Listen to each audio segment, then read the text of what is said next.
Halo guys, balik lagi sama saya Chris di Warna Kedai. Nah, sekarang kita akan membahas Katedral Santo Paul yang terbakar. Nah, ini apa? Gua bikin ini lengkap ya, dari sejarahnya sampai sampai apa bangunan-bangunan gimana, dan nggak ngikutin channel lain yang video-video yang pas terbakar doang. Jadi menonton ini akan ya menambah wawasan kalian sedikit lah, dan menambah wawasan saya juga sih. Ya langsung saja kita mulai videonya. Nah, sebelum kita masuk ke kasus kebakaran tuh, mari kita lihat tentang sejarah katedral itu sendiri.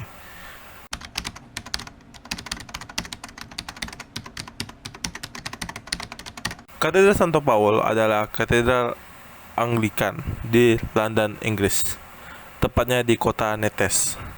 Bukan bukan kalau di video lain tuh Katedral Netes. Tapi sebenarnya itu bukan Katedral Netes, Katedral Santo Paul di kota Netes. Terletak di Ludgate Hill. Katedral ini berasal dari akhir abad ke-17. Dirancang dalam gaya barok Inggris oleh Sir Christopher Wren. Nah, arsitektur barok adalah arsitektur yang terkenal pada zaman barok. Nah, kalian pasti nggak tahu arti barok kan? Nah, saya juga. Jadi saya carinya nih mengutip dari Wikipedia. Barok adalah istilah suatu periode seni dan gaya seni yang mendominasi. Gaya barok menggunakan gerak yang dilebih-lebihkan, detailnya yang jelas dan mudah ditafsirkan, untuk menghasilkan drama, ketegangan, semangat yang hidup, dan keagungan dalam seni patung, lukisan, sastra, dan musik. Nah, balik lagi ke topik. Ini apa? Setelah kebakaran besar kota London, gereja ini juga dibangun kembali sama orang yang sama, tapi diubah menjadi gaya gotik. Arsitektur gaya gotik sendiri dimulai pada abad ke-12 dan sampai abad ke-16. Nah, ini arsitekturnya sendiri ya, bukan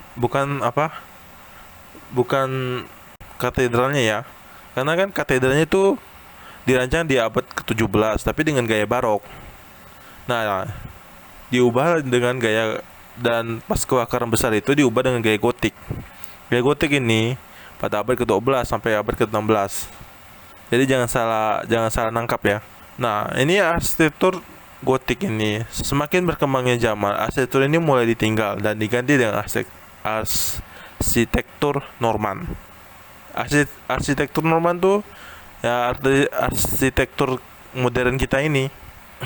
Nah, jika kalian penasaran dengan gaya gotik dan mau melihat ya sebagian dari aset dari gereja itu sebelum kebakaran, lihat video-video ini. Bukan video sih, gambar lah, bisa dibilang gambar-gambar ini.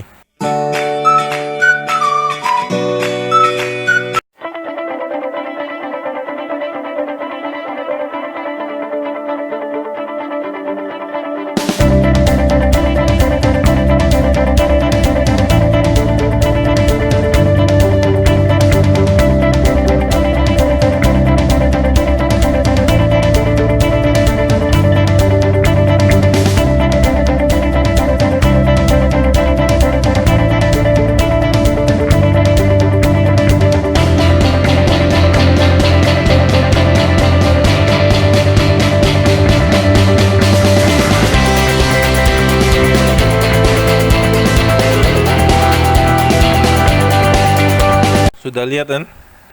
Nah, sekarang kita balik lagi ke topik. Katedral ini juga sering disebut Katedral Santo Paulus Lama. Katedral ini berfungsi sebagai mestinya gereja. Ya, tahulah gereja sebagai mestinya.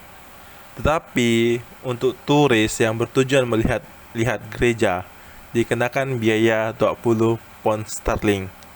Kalau dirupiahkan kurang lebih 400.000. Lumayan mahal sih.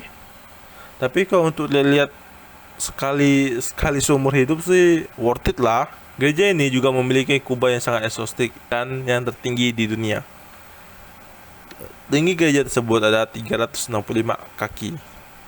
atau 101 meter.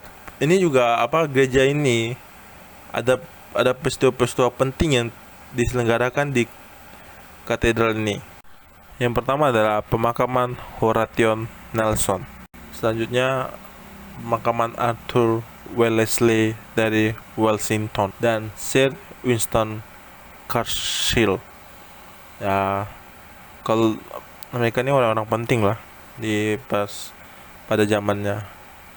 Kalau jadi saya nggak jelaskan mereka ini ya, karena videonya pasti kepanjangan kalau saya jelaskannya. Jika kalian penasaran, cari sendiri. Dan ada perayaan Jubili Ratu Victoria dan pelayanan perdamaian yang menandai berakhirnya Perang Dunia I dan II. Pernikahan Pangeran Charles dan Putri Diana. Lanjut lagi yaitu ulang tahun ke-80 dan Diamond Jubilee Ratu Elizabeth II. Dan katedral Santo Paulus sendiri adalah satu katedral di Inggris yang sangat sibuk. Dan setiap jamnya ada doa. Setiap jam ada doa dan ada setiap jam ada kegiatan berdoa di sana, dan berarti setiap jam katedral ini akan buka dong. Nah, ini kan tadi saya ada menyinggung tentang pelayanan perdamaian yang menandai berakhirnya Perang Dunia I dan II. Nah, pada Perang Dunia Kedua, katedral ini juga tidak luput dari serangan bom. Bahkan sampai ada 3 bom yang meledak di sana. Bayangkan, di katedral 3 bom. Ya, lebih tepatnya pada tanggal 10 Oktober 1940. Bom pertama yaitu menghancurkan altar. Bom kedua yaitu di lantai katedral yang meninggalkan lubang di atas bangunan bawah tanah.